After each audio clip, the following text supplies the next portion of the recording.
सर्व मंगल मांगल्ये शिवे सर्वार्थ साधिके शरण्ये त्र्यंबके गौरी नारायणी नमोस्तुते। आज आहे नवरात्रीचा चौथा दिवस। तर आज मी तुम्हाला कृष्णमंडा मातेची कथा सांगणार आहे, त्यामुळे व्हिडिओ स्किप न करता शेवटपर्यंत जरूर बघा। चॅनलमध्ये नवीन असाल तर चॅनल लाईक करा आणि सबस्क्राईब देखील करा। तसेच कमेंटमध्ये जय माता दी किंवा ओम महालक्ष्मी नमः लिहायला विसरू नका, जेणेकरून आपल्याला देखील माता लक्ष्मीचा आशीर्वाद हा मिळेल।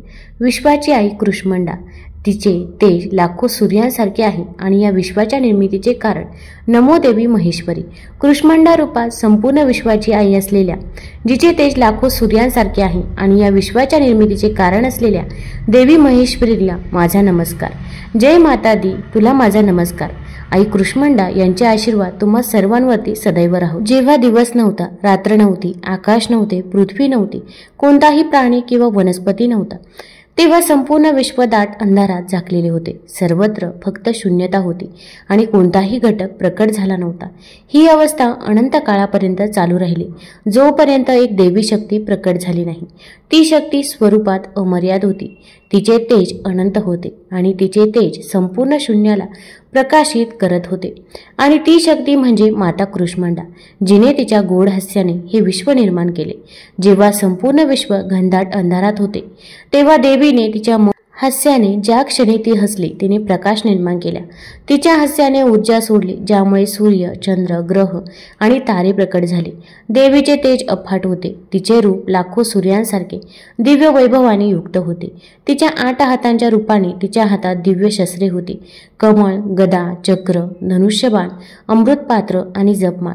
तिने एका हातात वरद मुद्रा धरली होती, जी तिच्या भक्तांना आशीर्वाद देण्यासाठी तिच्या सदैव तयार उपस्थितीचे संकेत देते। देवीने तिचे सौम्य हास्य पसरवले आणि त्याच क्षणी एक दिव्य ऊर्जा संपूर्ण आकाशात पसरली। या ऊर्जेपासून सृष्टीचे पहिले रूप वैश्विक अंडे प्रकट झाले। हे अंडे अफाट दिव्य प्रकाशाने भरले गेले आणि हळूहळू त्यातून विश्वाचा विस्तार होऊ लागला। म्हणूनच आईला कृष्णमंडा असे म्हटले गेले, कारण ती कु म्हणजे लहान, उष्मा म्हणजे ऊर्जा किंवा प्रकाश आणि अंड म्हणजे वैश्विक अंडे हे शब्द स्वतःमध्ये धारण केले आणि विश्वाला जन्म दिला। हे वैश्विक अंडे विकसित होताच आई कृष्णमंडाने तिची शक्ती सोडली। त्यातून 3 प्राथमिक शक्ती निर्माण झाल्या। सत्वगुण, जी शांत ज्ञानाने भरलेली होती, रजोगुण सर्जनशील आणि तमोगुण विनाशकारी आणि संतुलन राखणारी। या 3 गुणांच्या प्रभावाखाली सृष्टीच्या पहिल्या स्तराची निर्मिती सुरू झाली। आई कृष्णमंडाने सूर्य, चंद्र, ग्रह आणि तारे यांना जन्म दिला। तिने तिच्या तेजाचा एक भाग सूर्यामध्ये ओतला, ज्यामुळे तीव्र प्रकाश निर्माण झाला। देवतेचे हे रूप सूर्यमालतेचे वास करते, म्हणूनच तिला सूर्याच्या शक्तीची अधिष्ठात्री देवती म्हटले जाते। जेव्हा विश्वाची निर्मिती ब्रह्मांडाच्या अंडापासून होत होती, तेव्हा मां कृष्णमंडाने तिच्या तेजाने पहिले देव निर्माण केले। प्रथम तिने महादेव शिवाला जन्म दिला, जो विश्वाचा संहार करता आणि योगाचा आधार बनला। नंतर तिने भगवान विष्णू प्रकट केले, जे विश्वाचे रक्षण करता बनले। अखेर देवीने ब्रह्माची निर्मिती केली आणि विश्वाची निर्मिती करण्याचे काम त्यांच्यावर सोपवले। ब्रह्मा, विष्णू आणि महेश यांना शक्ती प्रदान केल्यानंतर मां कृष्णमंडाने देवांची निर्मिती केली। तिने स्वर्ग, पृथ्वी आणि पाताळ निर्माण केले। तिने 4ही दिशांना तेजस्वी दिव्य ऊर्जा प्रसारित केली आणि विश्वात संतुलन स्थापित केले। तिच्या तेजाने मां कृष्णमंडाने पृथ्वी, पाणी, अग्नी, वायू आणि आकाश ही 5 घटकांची निर्मिती केली। सर्व सजीव प्राणी या 5 घटकांपासून निर्माण झाले। पृथ्वीने पाया म्हणून काम केले, पाण्याने जीवन निर्माण केले, अग्नीने ऊर्जा प्रदान केली, हवेने त्यांना जीवन शक्तीने भरले आणि आकाशाने अनंत काळ प्रदान केले। देवीच्या शक्तीने संपूर्ण विश्व जिवंत झाले। पाण्यात लाटा उगवू लागल्या, पृथ्वीवर हिरवळ पसरली, अग्नीमुळे उष्णता निर्माण झाली, वायू गतिमान झाला आणि आकाशातील ताऱ्यांची स्थिती निश्चित झाली।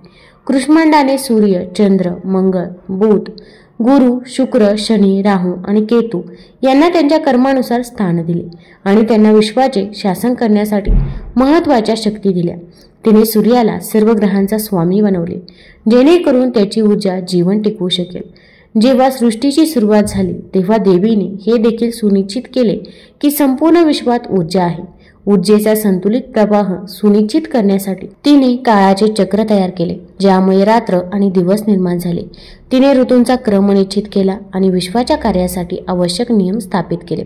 कृष्मांडाला हे समजले की विश्वाच्या निर्मितीसोबतच ते टिकवून ठेवण्यासाठी एक शक्ती देखील आवश्यक असेल. त्यानंतर तिने स्वतःच्या तेजातून आणखी एक शक्ती निर्माण केली, जी नंतर महादुर्गा म्हणून ओळखली जाऊ लागली. हीच शक्ती नंतर राक्षसांचा नाश करण्यासाठी अवतार घेईल. जेव्हा कृष्मांडाने तिच्या सौम्य हास्याने विश्वाची निर्मिती केली आणि 5 महान ग्रहांचा विस्तार झाला, तेव्हा तिला जाणवले की विश्वात संतुलन राखण्यासाठी विविध शक्तींची निर्मिती आवश्यक आहे.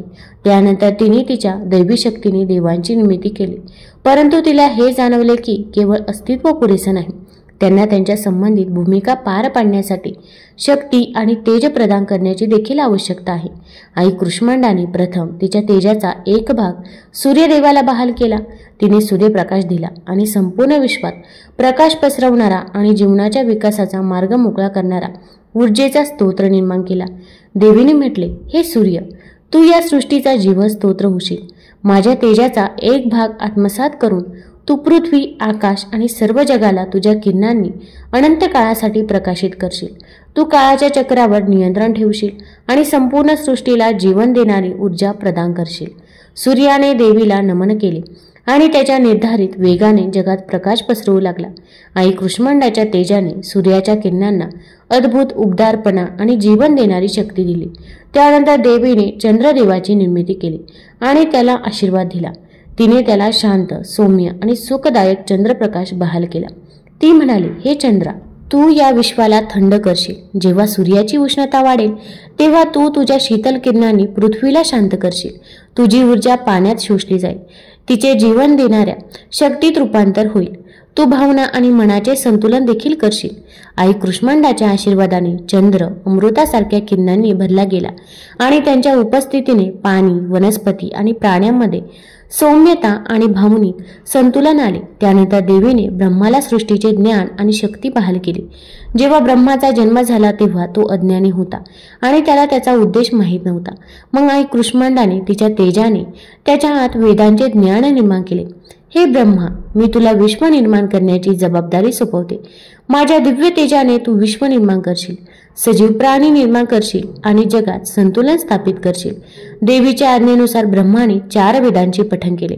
ब्रह्माला ज्ञानप्राप्ती झाल्यानंतर आणि विश्वाची निर्मिती करण्यास सुरुवात केल्यानंतर देवीने भगवान विष्णूंची निर्मिती केली आणि त्यांना विश्वाचे रक्षण करण्याची जबाबदारी सोपवली. हे विष्णू, मी तुम्हाला या विश्वाचा रक्षक बनवतो. तुम्ही माझ्या तेजाने तुमच्या चतुर्भुज स्वरूपात सर्व जगाचे रक्षण कराल. जगात जेव्हा जेव्हा अधर्म वाढेल तेव्हा तुम्ही अवतार घ्याल आणि धार्मिकतेची पुनर्स्थापना कराल. आई कृष्मांडाच्या कृपेने भगवान विष्णूने प्रचंड शक्ती प्राप्त केली आणि वीरसागरातील शेषनागावर राहू लागले. यानंतर आई कृष्मांडाने महादेव शिवाची निर्मिती केली आणि त्यांना विश्वाचा नाश करण्याची जबाबदारी सोपवली. हे महादेव, मी तुम्हाला या विश्वाचा नाशकर्ता म्हणून स्थापित करत आहे. जगात असंतुलन निर्माण झाल्यावर, पाप आणि अधर्म त्यांच्या मर्यादेपर्यंत पोहोचल्यावर तुम्ही नाश कराल आणि संतुलन स्थापित कराल. तुम्ही ध्यान, योग आणि आत्मज्ञानाचे प्रतीक व्हाल. आई कृष्मांडाच्या कृपेने भगवान शिवाचा 3रा डोळा प्रकट झाला, ज्यातून विनाश आणि पुनर्निर्माणाची द्वैत शक्ती प्रवाहित झाली. यानंतर देवीने इतर देवांनाही त्यांच्या कार्यांसाठी अधिकार दिले. इंद्राला स्वर्गाचा अधिपती बनवून त्याला पाऊस आणि वीज यांचे सामर्थ्य दिले. नद्या, महासागर आणि पर्जन्य यांचे संतुलन राखण्यासाठी वरुणाला पाण्याचा अधिपती बनवले. वायूला वायूचा अधिपती बनवले आणि सर्व सजीवांमध्ये जीवनशक्ती भरण्याचे काम त्याच्यावर सोपवले. अग्नीला ऊर्जा आणि शुद्धतेचे प्रतीक बनवले, ज्यामुळे यज्ञ आणि विधीमध्ये त्याचे महत्त्व स्थापित केले. यमराजाला मृत्यूचा अधिपती बनवले, जेणेकरून तो जगातील प्राण्यांच्या त्यांच्या कर्मानुसार न्यायपणे नाश करू शकेल. संपत्ती, समृद्धी आणि ऐश्वर्य यांचे संतुलन राखण्यासाठी कुबेराला सर्व संपत्तीचा अधिपती बनवले. अशा प्रकारे आई कृष्मांडाने देवांना त्यांची कामे सोपवली आणि त्यांना तिच्या तेजाने सक्षम केले. जेव्हा आई कृष्मांडाने देवांना त्यांच्या जबाबदाऱ्या सोपवल्या आणि विश्वाचे संतुलन राखण्यासाठी 5 महान ग्रह आणि तारे स्थापित केले, तेव्हा विश्व त्याच्या पूर्ण स्वरूपात विकसित होऊ लागले. देवतांनी आपापली कार्य केली. पृथ्वीवर जीवनाची भरभराट होऊ लागली. लागली आणि ऋषीमुनींनी तपश्चर्येद्वारे वैश्विक ऊर्जेचे संतुलन साधण्यास सुरुवात केली. तथापि सृष्टीची प्रगती होत असताना राक्षसांचा प्रभाव वाढू लागला. सुरुवातीला सामान्यपणे जगणारे राक्षस कालांतराने प्रचंड शक्ती आणि अहंकाराने भरले गेले. त्यांच्यात लोभ, आसक्ती, अभिमान आणि क्रोध वाढला. त्यांनी त्यांच्या शक्तीचा गैरवापर केला आणि देव, मानव आणि ऋषींना त्रास देऊ लागले. कठोर तपश्चर्येद्वारे राक्षसांनी ब्रह्मा आणि इतर देवतांकडून अचूक शक्ती मिळवल्या. अनेक राक्षसांनी वरदानांद्वारे अमरत्व, अजयता असे गुण प्राप्त केले. यामुळे ते आणखी अहंकारी झाले आणि ते तिन्ही लोकांमध्ये दहशत निर्माण करू लागले. कठोर तपश्चर्येद्वारे अंधकासुराने भगवान शिवाकडून वरदान मिळवले की जोपर्यंत कोणीही त्याला क्रोधाशिवाय मारत नाही तोपर्यंत तो अमर राहील. शंभू आणि निशुंभाने सर्व देवांचा पराभव केला. त्यांनी स्वर्गाचा ताबा घेतला आणि इंद्राला त्याचे सिंहासन हिरावून घेतले. महिषासूर, ज्याला त्याच्या शक्ती आणि तपश्चर्येद्वारे वरदान मिळाले होते की कोणीही त्याला मारू शकत नाही, रक्तबीज, ज्याला त्याच्या रक्ताचा प्रत्येक थेंब पृथ्वीवर पडेल असे वरदान मिळाले होते, तो रक्तबीज निर्माण करेल. आपल्या शक्तीचा अभिमान बाळगणाऱ्या राक्षसांनी देवांना पराभूत केले आणि स्वर्ग जिंकला. इंद्र, सूर्य, चंद्र आणि इतर देवांनी आपली शक्ती गमावली आणि ते इकडे तिकडे फिरू लागले. राक्षसांचे दहशत केवळ स्वर्गापुरती मर्यादित नव्हती, तर त्यांनी पृथ्वीवरही विनाश सुरू केला. त्यांनी यज्ञांचा नाश करण्यास सुरुवात केली. ऋषी मुनींना त्यांच्या आश्रमामधून बाहेर काढले आणि सर्व प्रकारच्या धार्मिक प्रथांचा नाश करण्यास सुरुवात केली. तपश्चर्येद्वारे जगाच्या ऊर्जेचे संतुलन राखणारे संत आणि ऋषी राक्षसांच्या भीतीपासून लपू लागले. अशा प्रकारे पृथ्वीचे संतुलन बिघडले. भय, अराजकता आणि विनाश सर्वत्र पसरला. राक्षसांच्या वाढत्या अत्याचारामुळे घाबरून देव भगवान ब्रह्माकडे गेले. ते खूप दुःखी आणि चिंतित झाले. इंद्र म्हणाले, हे भगवान ब्रह्मा, तुम्ही आम्हाला विश्वाचे राज्य करण्याचे काम सोपवले होते, परंतु आता आम्ही शक्तिहीन आहोत. राक्षसांनी आम्हाला आमच्या ठिकाणाहून हकलून लावले आहे. ते आमच्या लोकांवर राज्य करत आहे आणि धर्माचा नाश करत आहे. कृपया आम्हाला या संकटातून वाचवा. ब्रह्मा गंभीर झाले आणि म्हणाले, हे देवांनो, हे संकट खूप गंभीर आहे. राक्षसांनी मिळवलेल्या शक्ती देवांपेक्षा खूप शक्तिशाली झाल्या आहेत. आता या संकटाचा उपाय फक्त आदिशक्तीकडेच आहे. आपण आता माता कुष्मांडाकडे जावे. फक्त तीच या विश्वाला राक्षसांच्या दहशतीपासून मुक्त करू शकते. मग ब्रह्मा म्हणाले. सूचनेनुसार सर्व देव, ऋषी आणि धार्मिक लोक एकत्र आले आणि आई कुष्मांडा यांची तीव्रतेने पूजा करू लागले. त्यांनी कठोर तपश्चर्या केली, वैदिक मंत्रांचा जप केला आणि आईला प्रार्थना करू लागले. हे आदिशक्ती, हे विश्वमाते, आम्ही तुझ्या आश्रयाला आलो आहोत. राक्षसांनी धार्मिकता, सत्य आणि प्रतिष्ठा नष्ट केली आहे. आम्हाला तुझ्या कृपेची गरज आहे. आई, कृपया प्रकट व्हा आणि आम्हाला या संकटातून मुक्त करा. या प्रार्थनेने प्रसन्न होऊन आई कुष्मांडा स्वर्गातून बोलली, हे देवांनो, काळजी करू नका. मी लवकरच हे संकट दूर करेन. राक्षसांच्या अंतासाठी शक्तीचे प्रकटीकरण आवश्यक आहे. लवकरच माझी एक शक्ती अवतरेल, या राक्षसांचा नाश करेल आणि धर्माची पुनर्स्थापना करेल. आई कुष्मांडा यांच्या भविष्यवाणीने देवांना आशा दिली. ती आता मातेची शक्ती कोणत्या स्वरूपामध्ये अवतरेल आणि ती राक्षसांचा नाश कशी करेल हे पाहण्यासाठी वाट पाहू लागले. जेव्हा माता कुष्मांडा देवांना आश्वासन देतात, तेव्हा सर्व देव राक्षसांच्या दहशतीपासून आपल्याला मुक्त करण्यासाठी तिच्या शक्तीच्या प्रकटीकरणाची वाट पाहू लागले. दरम्यान महिषासूर, शुंभ, निशुंभ आणि रक्तबीज या 3 प्रमुख राक्षसांनी देवांचा पूर्णपणे पराभव केला आणि स्वर्गाचा ताबा घेतला. दुसरा कोणताही उपाय न पाहता देव, ऋषी आणि धार्मिक लोक क्षीरसागरात भगवान विष्णूंकडे गेले आणि त्यांच्या संरक्षणाची याचना केली. भगवान विष्णूने सर्व देवांकडे पाहिले आणि गंभीर स्वरात म्हटले, हे देवांनो, हे माता आदिशक्तीचे प्रकटीकरण आहे. हे कार्य केवळ या सृष्टीच्या मूळ कारणाला मृत स्वरूप देणाऱ्या व्यक्तीद्वारे साध्य होऊ शकते. आपण सर्वांनी मिळून माता कुष्मांडाची स्तुती केली पाहिजे. भगवान विष्णूंचे शब्द ऐकून सर्व देव एकत्रितपणे तिचे गुणगान गाऊ लागले. त्यांनी तिची अनेक नावे जपले आणि दिव्य स्तुती गायली. तेवढ्यात क्षीरसागरात एक चमत्कारिक घटना घडली. चारही दिशांना एक तेजस्वी प्रकाश दिसू लागला. प्रकाश पसरू लागला. या प्रकाशाच्या मध्यभागी माता कुष्मांडाचे दिव्य रूप प्रकट झाले. तिने मंद हास्याने देवांकडे पाहिले. आता कुष्मांडाने तिच्या तेजाचा एक भाग वेगळा केला आणि त्यातून एक दिव्य शक्ती माता दुर्गा उदयास आली. संपूर्ण विश्वाच्या ऊर्जेने ओतप्रोत असलेल्या या शक्तीमध्ये सर्व देवांच्या शक्तींचा समावेश होता. जेव्हा माता दुर्गा प्रकट झाली तेव्हा सर्व देवांनी तिला त्यांचे दिव्य शस्त्र अर्पण केले. भगवान विष्णूने तिला सुदर्शन चक्र दिले. भगवान शिवाने तिला त्रिशूल दिले. भगवान इंद्राने तिला वज्र दिले. भगवान वरुणाने तिला शंख दिला. भगवान अग्नीने तिला अग्निशस्त्र दिले. कुबेराने तिला आपले अक्षय धन बहाल केले. भगवान सूर्याने तिला अतुलनीय तेज दिले. माता दुर्गेने राक्षसांविरुद्ध युद्ध करण्याचा संकल्प करताच संपूर्ण विश्वात एक दिव्य गर्जना झाली. हे ऐकून राक्षसांचा सेनापती महिषासूर क्रोधित झाला. महिषासुराने आपले दूत पाठवले आणि माता दुर्गेला संदेश पाठवला, हे देवी, तू अत्यंत सुंदर आहेस. हो, मी तुझ्या सौंदर्याने मोहित झालो आहे. माझी राणी हो, नाहीतर युद्धाची तयारी कर. मग माता दुर्गे मंद हास्य करत म्हणाली, हे दृष्टा, तू अधर्माचा मार्ग निवडला आहेस, त्यामुळे तुझा अंत निश्चित आहे. आता युद्ध हे तुझे अंतिम सत्य असेल. यानंतर एक भयंकर युद्ध झाले. महिषासुराने अनेक रूपे धारण केली. तो सिंह बनला, पण माता दुर्गेने लगेच त्याचा पराभव केला. तो हत्तीमध्ये रूपांतरित झाला आणि पर्वत उपटून देवीवर फेकू लागला. पण देवीने आपल्या तलवारीने त्यांना तोडून टाकले. तो एक भयानक राक्षस बनला, ज्याने अनेक भ्रामक रूपे धारण केले, पण मातेने त्यालाही पराभूत केले. शेवटी जेव्हा महिषासुराने म्हशीचे रूप धारण केले, तेव्हा माता दुर्गेने तिच्या त्रिशूलाने त्याचे हृदय कापले. महिषासूर वेदनेने जमिनीवर पडला आणि त्याचा अंत झाला. महिषासूर मारल्यानंतर रक्तबीज आणि शुंभ निशुंभ यांचाही अंत झाला. त्याचप्रमाणे मातेच्या हातून जेव्हा सर्व राक्षसांचे सार संपले, तेव्हा देवाने येऊन माता दुर्गेची स्तुती केली. इंद्र म्हणाला, हे माते, तू आम्हाला या संकटातून मुक्त केले आहेस. तुझ्या कृपेने धर्म पुन्हा स्थापित होईल. आम्ही तुझी अनंत ऋणी आहोत.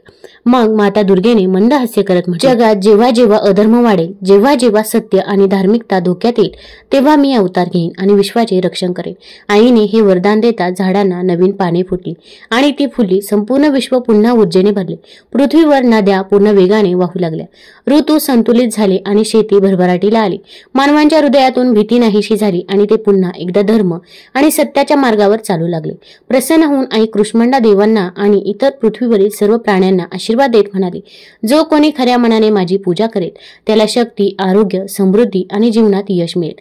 माझे फक्त स्मरण केल्याने रोग, भय आणि वाईट नष्ट होईल. यानंतर आई कृष्णमंडा ब्रह्मांडात विलीन झाली. तिचे तेज गोळा केले, परंतु तिची ऊर्जा संपूर्ण विश्वात वाहत राहिली. ही आई कृष्णमंडाची कथा होती. तुम्हाला जर ही कथा आवडली असेल तर चॅनल लाईक करा, सबस्क्राईब करा, आपल्या मित्रपरिवारासोबत जरूर शेअर करा आणि कमेंटमध्ये ओम कृष्णमंडाय नमः लिहायला विसरू नका किंवा जय माता दी जरूर लिहा. धन्यवाद.